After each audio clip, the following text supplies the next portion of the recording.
अब भाई राजनीति में तो मंथन लोग करता ही है चुनाव को लेकर के, लेकिन बिहार के बारे में बता दूं, हम लोग भी फील्ड में घूम रहे हैं और बिहार में ये समीकरण मुझे लगता है कि आने वाले 2024 के चुनाव में ये समीकरण 40 सीट पर चुनाव जीतेगी। और मजबूती से हम लोग जो फीडबैक हम लोगों को मिल रहा है, हम लोग का भी सर्वे है, हम लोग भी मंथन कर रहे हैं, हम लोग भी ग्राउंड में जाकर के देख रहे हैं। भाजपा के संपर्क में है और आने वाले वक्त में बहुत जल्द जेडीयू को झटका देंगे और इसको लेकर वो लोग बैठक भी कर रहे हैं। बिल्कुल, और मैं आपके माध्यम से बता दूं, उनके भी बहुत सारे सांसद, बहुत सारे पदाधिकारी हम लोग के संपर्क में। भारतीय जनता पार्टी के नेता कोर कमेटी की बैठक कर रहे हैं और जनता दल यूनाइटेड के खातों में जो सीटें जाएगी भाजपा की, उसको लेकर मंथन कर रहे हैं। इसको लेकर आज बिहार सरकार के मंत्री संजय झा ने सीधे तौर पर जवाब दिया है और कहा है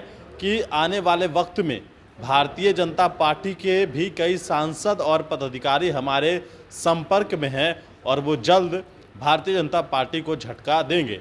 लगातार बिहार में अब चुनाव को लेकर बिगुल जो है वो फूंका जाएगा और उसके बाद तैयारियां और जो बात सबसे अहम मुद्दा है वो सीटों को लेकर है। इंडिया गठबंधन पहले सीट बंटवारा करेगा, तब रैली। किस तरीके से संजय झा ने आज उन शर्तों को सामने रखा है जो इंडिया अलायंस में हुआ है, इस सुनिए। अभी जानकारी ऐसी नहीं है। अब तो 4 स्टेट के चुनाव का आप देख रहे हैं घोषणा हुआ है, 5 स्टेट के चुनाव का घोषणा हुआ है और जो रिपोर्ट आ रहा है कि वहाँ इंडिया गठबंधन जो भी लोग लड़ रहे हैं वो बहुत ही बेहतरीन ढंग से वहाँ चुनाव जीतने वाले हैं।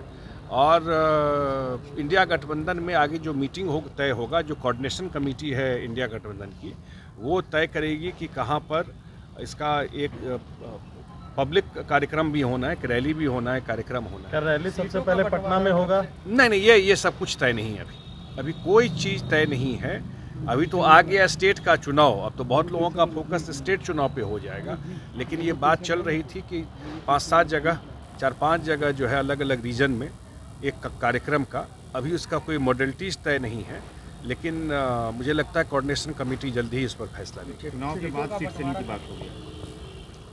अब है ऐसा कि बहुत सारे स्टेट में ये तय हुआ था कि स्टेट में जो पार्टी है वो स्टेट की पार्टी अपने अपने स्टेट में कमेटी बनाकर तय करेगी। और जहाँ तक हम लोग की जानकारी है, महाराष्ट्र में ये बात शुरू भी हो गया था।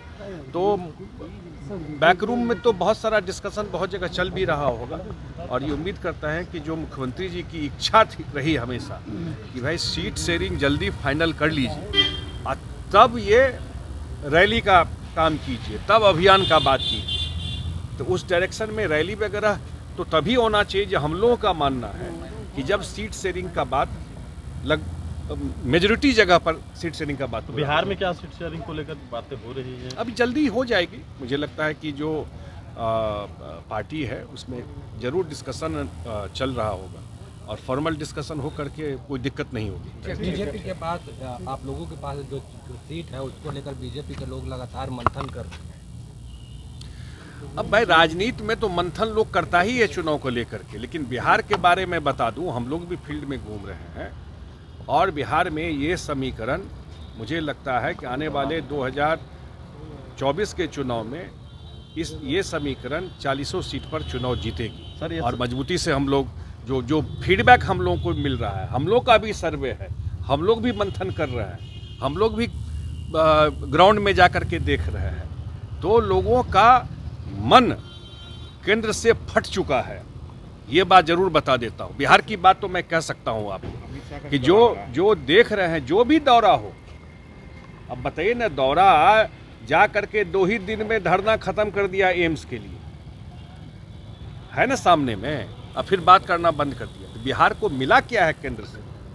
तो इसलिए बिहार में लोगों का और बिहार के लोग समझ रहे हैं कि केंद्र सरकार के द्वारा पिछले 9 साल में कोई भी एक अचीवमेंट अगर स्टेट में हो तो आप लोग बता दीजिए कि भाई 9 साल में इतना बड़ा और इतना सपोर्ट किया बिहार ने केंद्र में सरकार बनाने में, लेकिन बिहार को केंद्र से कुछ नहीं मिला। भाजपा के लोगों का कहना है कि कई आपके जो सांसद हैं अभी वर्तमान में हैं वो भाजपा के संपर्क में हैं और आने वाले वक्त में बहुत जल्द जेडीयू को झटका देंगे और इसको लेकर वो लोग बैठक भी कर रहे हैं। बिल्कुल। और मैं आपके माध्यम से बता दूं, उनके भी बहुत सारे सांसद, बहुत सारे पदाधिकारी हम लोगों के संपर्क में।